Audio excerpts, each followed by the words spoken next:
ದಿನ ನಾವು ದಾವಣಗೆರೆಯ ಉಪಚುನಾವಣೆ ಪ್ರಚಾರಾರ್ಥಕವಾಗಿ ಇವತ್ತು ದಾವಣಗೆರೆ ನಗರಕ್ಕೆ ಬಂದಿದ್ದೇವೆ.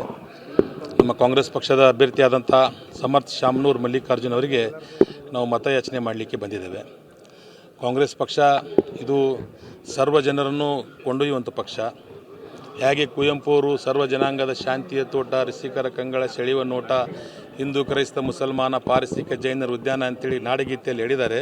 ಅದೇ ಥರ ನಮ್ಮ ಕಾಂಗ್ರೆಸ್ ಪಕ್ಷದಲ್ಲಿ ಎಲ್ಲ ಸಮಾಜದವರೆಗೂ ಸಮಾನವಾಗಿ ನೋಡಿಕೊಳ್ಳುವಂಥ ಒಂದು ಗುಣವಿದೆ, ಒಂದು ಶಕ್ತಿ ಇದೆ. ಅದಕ್ಕೆ ಉದಾಹರಣೆ ನಾನೇ. ಕಳೆದ ಒಂದು ವರ್ಷದ ಹಿಂದೆ ನಡೆದಂಥ ಉಪಚುನಾವಣೆಯಲ್ಲಿ ಕಾಂಗ್ರೆಸ್ ಪಕ್ಷ ನನಗೆ ಅಭ್ಯರ್ಥಿಯನ್ನಾಗಿ ಬಸವರಾಜ ಬೊಮ್ಮಾಯಿಯವರ ಮಗನ ವಿರುದ್ಧ ಟಿಕೆಟ್ ಕೊಟ್ಟಿತ್ತು. ಎಲ್ಲ ಸಮಾಜದ ಜನ ಶಿಗ್ಗಾಂವ್ ವಿಧಾನಸಭಾ ಕ್ಷೇತ್ರದ ಹಾಗೂ ರಾಜ್ಯದ ಎಲ್ಲ ಜನ ಬಂದು ಪ್ರಚಾರ ಮಾಡಿದರು. ಶಿಗ್ಗಾಂವ್ ಒಂದು ವಿಧಾನಸಭಾ ಕ್ಷೇತ್ರದ ಎಲ್ಲ ಸಮಾಜದ ಜನ ಕೂಡಿಕೊಂಡು ನನ್ನನ್ನು ಬಸವರಾಜ ಬೊಮ್ಮಾಯಿಯವರ ಮಗನ ವಿರುದ್ಧ 13,500 ಲೀಡ್ನಿಂದ ಗೆಲ್ಲಿಸಿದ್ದಾರೆ. ಅದಕ್ಕಾಗಿ ಬಸವರಾಜ ಬೊಮ್ಮಾಯಿ ಅಕ್ಕಪಕ್ಕದ ಕ್ಷೇತ್ರದ ಜನರು ಕರ್ಕೊಂಡ್ಬಂದು 8,000 ನಾವು ಏನು ಹೇಳ್ತಾ ಇದ್ದೀವಿ ಸರ್, ಸರ್ಕಾರ ಅವ್ರದ್ದೇ, ಕೇಂದ್ರದಲ್ಲಿ ಇದೆ, ಅವರೇ ಮಾಜಿ ಮುಖ್ಯಮಂತ್ರಿಗಳು, ಅವರು ಲೋಕಸಭಾ ಸದಸ್ಯರಿದ್ದಾರೆ, ಹೋಮ್ ಮಿನಿಸ್ಟರ್ ಇದ್ದಾರೆ.